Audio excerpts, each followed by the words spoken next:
네, 여러분 안녕하세요. 가을바람입니다. 오늘은 2022년 양자정보기술 백서가 공식적으로 나와서 이것에 대해서 간단히 요약을 살펴보고 일부로 국내외 양자시장 동향에 대해서 살펴보도록 하겠습니다.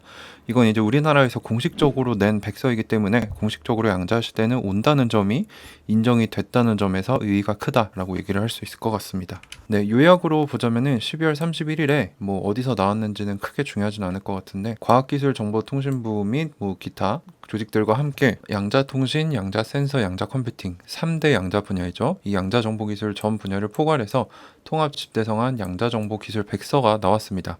그래서 국내 양자정보기술 전문가 70여 명이 참여해서 국내외 시장 정책, 투자, 표준화, 특허 등 양자기술 동향, 분야별 R&D 동향 등 종합적으로 정리를 아주 잘 해놨습니다. 350페이지가 넘는데 저는 이제 핵심적인 내용들만 좀 가져와서 정리를 해드리려고 합니다. 그래서 일단 요약 먼저 보면은 전 세계 양자정보기술 시장 총 규모를 보면은 올해 한 8조 6천억 원 정도 됐는데 연평균 36%의 높은 성장률을 지속을 해서 2030년쯤에는 100조가 넘는 규모로 성장할 것으로 전망이 됩니다. 우리나라 같은 경우는 올해 700억 정도에서 38% 성장률로 2030년에는 한 1조가 좀 안 되는 규모로 커질 거다. 그래서 뭐 전 세계 대비를 해보면 한 1% 정도의 시장을 갖게 된다는 점이 좀 안타까운 부분인데 넘어가 보자면 이제 양자 정책 동향을 보자면 미국과 중국을 중심적으로 보면은 미국 같은 경우는 2022년에 양자 네트워크 전략 비전 그리고 백악관 산하 국가 양자 이니셔티브 위원회 신설 추진해서 여기에 지금 웬만한 미국의 유명한 양자 기업들 CEO나 이런 핵심 기술진들은 여기 다 들어가 있습니다. 제가 알기로는 이제 아이온큐의 크리스 먼로 교수님과 김정상 교수님도 여기 소속이신 걸로 알고 있고요. 중국 역시 2020년에 전략과학기술 프로젝트에 양자정보 분야를 선정을 했다고 합니다. 자, 투자 동향을 보면은 미국은 2022년에 공공 분야로 1조 원이 넘는 돈이 들어갔고 중국은 이 5년간 19조 원 이상을 투입하겠다라고 얘기를 했고 세계 최대 양자 연구소를 현재 건축 중에 있습니다. 일본은 작년에 8천억, 우리나라는 800억 정도. 그래서 우리나라가 이제 선진국들에게 대비를 하면은 쉽게 보면 한 10% 정도 수준으로 투자를 하고 있다라고 보면 됩니다. 전문 인력 같은 경우는 국내 양자기술 핵심 인력, 이제 박사학위를 가진 사람이 총 400명이 좀 안 되는데 2033년까지는 900명 정도의 인력이 나온다라고 합니다. 근데 향후 10년간, 11년간 필요한 전문 인력은 2,600명이 넘는다는 거죠. 그래서 이 갭이 너무 크기 때문에 이 백서에서는 수요 대비 전문 인력 공급이 부족하기 때문에 정부의 적극적인 참여와 동료를 또 수요 공급 매칭 정책이 필요하다라고 얘기를 하고 있습니다. 전 세계 양자 분야 주요 산학연 연합을 보면은 미국 같은 경우는 이제 웬만한 분들은 다 아시겠지만 QEDC라는 이제 트럼프 정권의 패스가 된 2019년에 내셔널 퀀텀 이니셔티브 양자법에 의거해서 NIST가 설립한 협의체가 있습니다. 그래서 아이온큐 역시 여기에 설립돼서 뭐 200개 이상의 회원사가 포함되어 활동을 하고 있고요. 일본 역시 비슷한 큐스타라는 거를 21년 9월에 출범을 해서 도시바, 토요타 등 24개의 대기업 위주로 연합을 해서 양자기술 상용화, 인력 양성을 주요 목적으로 활동을 하고 있다. 그래서 주요 국가들, 큰 국가들은 이미 양자기술을 핵심 과제로 삼고 행동하고 있다는 거고요. 우리나라 역시 얼마 전에 이런 비슷한 행동을 취했었죠. 그만큼 양자시대가 가까이 오고 있으니 대비를 해야 한다라는 얘기입니다. 이제 좀 심화 과정으로 들어가서 전체적인 내용을 좀 살펴보려고 합니다. 그래서 1장은 국내외 시장 동향입니다. 그래서 그 안에 개요를 먼저 보겠습니다. 맥킨지에 의하면 이제 양자통신과 양자센서는 가까운 미래에 상용화가 될 가능성이 높은데 양자컴퓨팅은 좀 더 오래 걸리겠지만 이 두 기술과 연관성을 가지고 차츰 시장을 형성해서 결국 모든 사업에 걸쳐 양자기술이 큰 파급 효과를 가져올 것이다. 그리고 여러 글로벌 시장조사 전문 기관들의 보고서에서도 예상하는 시장 규모 시기 예측 차이는 조금 다르지만 머지않은 미래에 양자기술 시장이 본격적으로 열리고 폭발적으로 성장할 것이라는 전망에는 이견이 없다라고 이제 국가에서 이런 기관들이 발행한 백서에 나왔다는 거는 양자시대가 온다 안 온다는 더 이상 논란의 주제가 아니고 온다는 겁니다. 그래서 이 부분을 알아둬야 할 것으로 보이고요. 뭐 전 세계 양자기술 시장의 총 규모 아까 본 내용인데 세부적으로 보면은 양자통신, 센서, 양자컴퓨터 세 개로 나눌 수 있고 통신 분야가 2030년에 한 24조, 양자센서는 6조 5천억, 양자컴퓨터는 70조로 가장 크게 성장할 것으로 보입니다. 그리고 성장률은 다 꽤 높은 수준을 기록할 것으로 예측이 되고 있고요. 그래서 요약해보자면 양자통신과 양자컴퓨팅은 무척 빠른 성장이 예정되고 양자센서는 조금 규모는 작지만 산업화 과정이 비교적 일찍 진행될 것으로 전망이 된다라고 얘기를 하고 있습니다. 이 예측을 기반으로 또 아이온큐 예상 주가를 계산해 볼 수 있겠죠. 그래서 아이온큐가 2030년 양자컴퓨팅 시장이 70조라고 했는데 여기에 10%만 가져간다고 치면은 연매 연매출이 7조가 된다라는 얘기가 나옵니다. 근데 이걸 이제 지금 환율로 달러로 연산하면 5.6빌리언 정도가 되는데, 보통 이런 혁신 기업들은 1년 연매출의 10배 정도를 시가총액으로 뭐 평가를 받는다라고 가정을 해보면은 시가총액이 56빌리언 달러가 되고, 이거를 환산해 보면 주가가 거의 300불 수준에 도달을 합니다.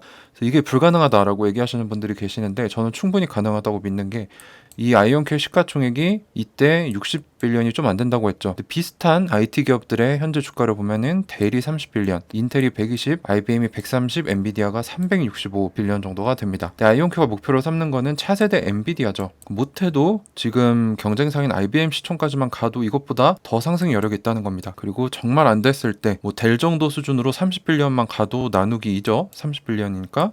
그래도 주가가 100불이 넘을 거다라는 예상이 나오기 때문에 아이온큐가 이제 기술적 로드맵만 잘 지키고 잘 성장해서 아주 보수적으로 보더라도 뭐 2030년 주가 100불은 어려운 일이 아니다라는 저의 의견이 한 번 더 계산이 될 수 있을 것 같습니다. 물론 이거는 제 개인적인 예측이기 때문에 참고만 하셔야 되고, 절대로 투자 판단의 근거가 될 수 없음을 사전에 말씀을 드립니다. 자, 그래서 보시면은 일단 양자기술 글로벌 매출을 보면은 항공우주 분야가 제일 크게 나오고 있죠. 그래서 30% 정도로 예측이 되고, 국방, 에너지, 석유 부분, 그리고 보건, 의료 분야는 지금은 2%로 작은데 계속 크게 성장해서 나중에 3%까지 될 거다. 뭐 이 정도 분야에서 주로 쓰일 거다라는 점을 알 수 있을 것 같습니다. 자, 그리고 양자기술 기반 글로벌 매출 제품을 보면은 하드웨어가 지금은 거의 80%인데 2030년이 되면 30%까지 떨어지고, 소프트웨어가 14%에서 33%까지 올라갑니다. 그러니까 모든 기술이 이렇게 좀 성숙화되면은 그 기계 자체보다는 거기에 쓰이는 소프트웨어나 알고리즘 같은 게 더 시장이 커진다는 거죠. 그래서 아이온큐가 지금 하드웨어뿐만 아니라 소프트웨어를 해서 풀스택 회사를 추구하고 있는 겁니다. 그래서 이 부분이 중요하다라는 점을 알아두셔야 될 것 같고, 그래서 하드웨어가 지금은 이렇게 70%, 80% 되지만 나중엔 현저히 줄어들고 소프트웨어 그리고 전문 서비스가 올라갈 거다. 그래서 하드웨어만 잘해서 살아남을 수 없고 소프트웨어 서비스까지 잘하는 양자 기업이 가장 크게 성장할 것이다 라는 힌트를 여기서도 얻을 수 있습니다. 자, 양자 통신 시장 같은 경우는 뭐 현재는 2조가 좀 안 되는데 40%씩 성장을 해서 2030년에는 24조 6천억 원을 보고 있습니다. 근데 이 중에 양자키 분배, 퀀텀 키 디스트리뷰션 QKD라는 시장이 가장 큰 규모를 가져가고 있는데, QKD가 뭐냐면은 비밀키를 양자의 특성을 사용해서 안전하게 분배하는 기술이라고 합니다. 그래서 양자 통신 시장 역시 빠르게 커질 거고, 그 중에서도 이 양자키 분배 시장이 가장 클 것이다. 현재 31% 정도를 차지하고 있는데 2030년에는 55%까지도 이 QKD 시장이 가져갈 것이다 라는 점이 핵심이 될 것 같고요. 양자 통신 시장 같은 경우는 현재는 보안 통신을 적용하기 위한 산업 분야에 한정되어 있는데, 대부분 이메일이나 은행 이체 등을 이제 양자 통신을 사용해서 암호화를 견고히 하는 그런 양자 암호 솔루션이 대부분이다라고 얘기를 하고 있고, 특별히 여러 노드 간 수많은 양자 프로세싱을 병렬적으로 해야 하기 때문에 고성능 양자 컴퓨팅이 필요합니다. 그래서 양자 컴퓨터가 발전을 해야 양자 통신 시장도 클 것으로 예측이 된다. 그래서 따로 가는 게 아니고 뭐 양자 통신, 양자 컴퓨터, 양자 센싱은 같이 크는 산업이다라는 거를 알 수 있습니다.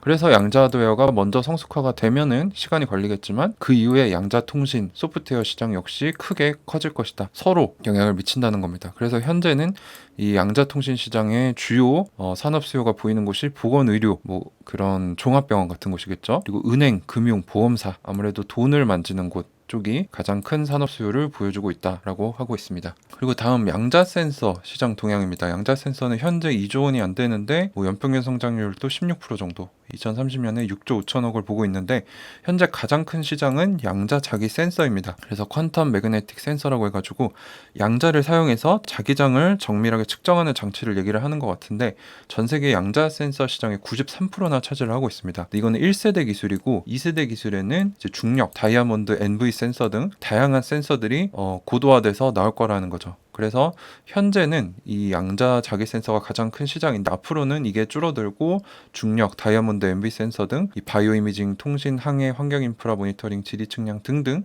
수많은 곳에 활용될 수 있는 고도화된 센서들의 비중이 더 커질 것이다 라고 얘기를 하고 있고, 뭐 이 느낌에서도 알 수 있지만 의료 산업에서 가장 많이 쓰이고 있습니다. 70% 정도. 그리고 이 외에도 뭐 연구개발, R&D, 국방, 정유가스, 항해 운송, 건설 부분에도 적극적으로 활용될 예정이다. 자, 그리고 제일 중요한, 우리가 관심이 제일 많은 양자 컴퓨팅 시장이죠. 가장 큰 시장이기도 하고 양자 컴퓨터는 현재 한 5조 원 정도 규모에서 40% 정도 성장을 이뤄서 2030년에는 70조가 넘을 거다. 그리고 아까 말씀드렸다시피 하드웨어가 가장 큰 비중을 차지하고 있지만 앞으로 하드웨어는 비중이 줄어들고 소프트웨어와 서비스가 올라갈 건데 소프트웨어가 가장 커질 것이다 라고 예측을 할 수 있습니다. 그래서 성장률은 이렇게 시장이 커지고 양자 하드웨어는 뭐 이 정도 수준이었다가 양자 소프트웨어가 빠르게 크고 있음을 알 수 있습니다. 자, 그래서 양자 컴퓨팅 시장은 구축 방식에 따라 온프레미스, 이건 이제 고객이 직접 사서 자신의 로케이션에다 갖다 설치하는 방식을 얘기를 하고, 클라우드는 이제 중앙 서버에 접속을 해서 클라우드에 떠 있는 양자 컴퓨터 서비스를 사용하는 거죠. 22년 온프레미스는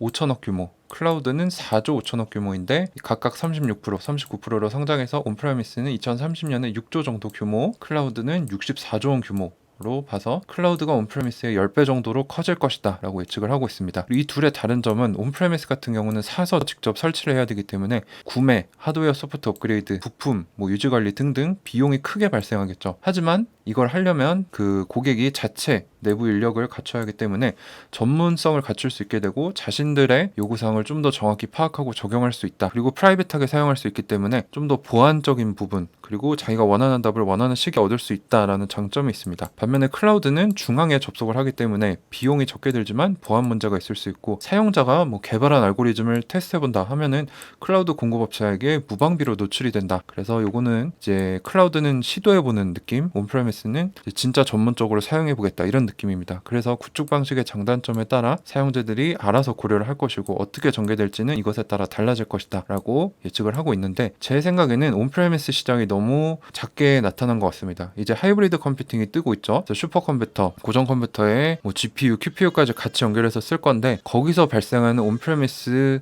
비중이 더 커질 거기 때문에 아마 10배 정도 차이라기보다는 앞으로 더 장기적으로 보면은 온프레미스가 더 커지고 클라우드는 천천히 크는 방식이 나오겠죠. 요건 이제 2030년 정도까지 전망이고 2040년, 50년까지 본다면 결국에는 온프레미스 시장이 더 커질 것 같다가 제 생각입니다. 제 개인적인 생각이고요. 자, 어플리케이션, 응용 분야 같은 경우는 기계학습, 머신러닝, AI 쪽이고 최적화, 그리고 시뮬레이션으로 크게 구분이 됩니다. 그래서 머신러닝, 시뮬레이션 시장은 현재 1조 4천억에서 5천억 정도 규모인데 비슷한 규모이지만 2030년이 되면서 기계학습은 한 19조, 시뮬레이션은 29조로 시뮬레이션이 훨씬 더 커질 것이다. 시뮬레이션이 지금은 비슷한데 더 커지는 모습을 볼 수 있고, 최적화가 가장 큰 시장입니다. 그래서 현재는 2조 정도 되는데 연평균 38%로 성장을 해서 2030년에는 29조가 될 것이다. 그래서 이렇게 크게 세 분야에 쓸 것이다.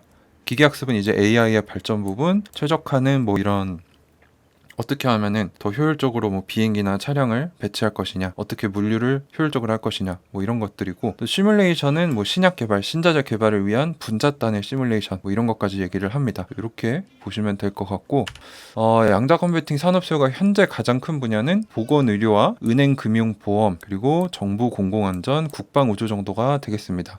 그래서 2030년에는 이 정부 공공안전이랑 국방우주가 매우 커져서 이 두 부분에서만 20조 원의 규모 매출이 기대가 된다라고 얘기를 하고 있고, 이뿐만 아니라 에너지, 자동차 운송, 그리고 제조 공급망도 빠르게 성장을 한다는 거죠. 40% 이상으로. 그래서 쓰이는 곳은 다양하고 빠르게 시장이 커지고 있다 정도로 요약을 할 수 있을 것 같습니다. 그래서 보시면은 은행, 금융, 보험이 가장 빠르게 가파르게 성장을 해서 1위, 2030년에는 가장 수요가 많은 산업이 될 것이다. 왜냐하면 이쪽에서 돈을 다루기 때문에 이런 양자 컴퓨터를 갖다 쓰면은 돈을 많이 벌 수 있고 비용을 줄일 수 있는 분야가 굉장히 광범위합니다. 이런 부분을 우리가 염두를 해두고 투자하면 좋겠죠. 자, 그래서 제 의견 중에 제일 중요한 거는 이 부분이죠. 일단 양자 컴퓨팅 시장은 결국 모든 산업에 걸쳐 큰 파급 효과를 가져올 거고, 수많은 전문기관들이 보고서를 내놓았을 때 숫자는 다소 다를 수 있지만 머지않은 미래의 양자 시대가 와서 폭발적으로 성장할 것이라는 데에는 이견이 없다라고 양자 백서에 나왔습니다. 더 이상 양자 시대가 온다 안 온다라고